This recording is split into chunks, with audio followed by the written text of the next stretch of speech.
అందరికీ నమస్కారం। ఈరోజు కావలి నియోజకవర్గం ఉలవపాడు ఆంజనేయ స్వామి యొక్క దేవస్థానంలో మా డిప్యూటీ సీఎం జనసేన అధినేత కొణిదెల పవన్ కళ్యాణ్ గారి ఆరోగ్యం త్వరగా మెరుగుపడాలని యథావిధిగా ప్రజాక్షేత్రంలోకి వచ్చి పవన్ కళ్యాణ్ గారు ప్రజల కోసం చేస్తున్నటువంటి కార్యక్రమాలు ఇంకా ముందుకు తీసుకుపోవాలని చెప్పి ఈరోజు మన కావలి వారాహి రీజనల్ కోఆర్డినేటర్ అయిన మన ఆలా శ్రీనాథ్ గారి పిలుపు మేరకు మేమందరం కూడా ఇక్కడికి రావడం జరిగింది।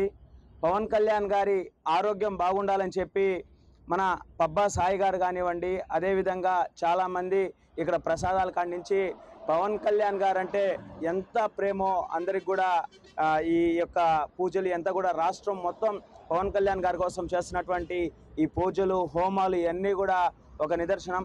ఆ దేవుడి యొక్క ఆశీస్సులు ఎప్పుడు కూడా పవన్ కళ్యాణ్ గారి మీద ఉండాలి। ఈ కార్యక్రమాన్ని ఇంత మంచి అద్భుతమైన కార్యక్రమాన్ని నిర్వహించి మాకు ఈ అవకాశం ఇచ్చినటువంటి కావలి నియోజకవర్గం అందరికి కూడా పేరు పేరున ధన్యవాదాలు తెలియజేసుకుంటూ ఇంకా మరిన్ని కార్యక్రమాలు కూడా నిర్వహించాలని కూడా మనస్ఫూర్తిగా కోరుకుంటూ పవన్ కళ్యాణ్ గారు త్వరగా కోరుకోవాలని కూడా ఆకాంక్షిస్తున్నాను। నమస్కారం।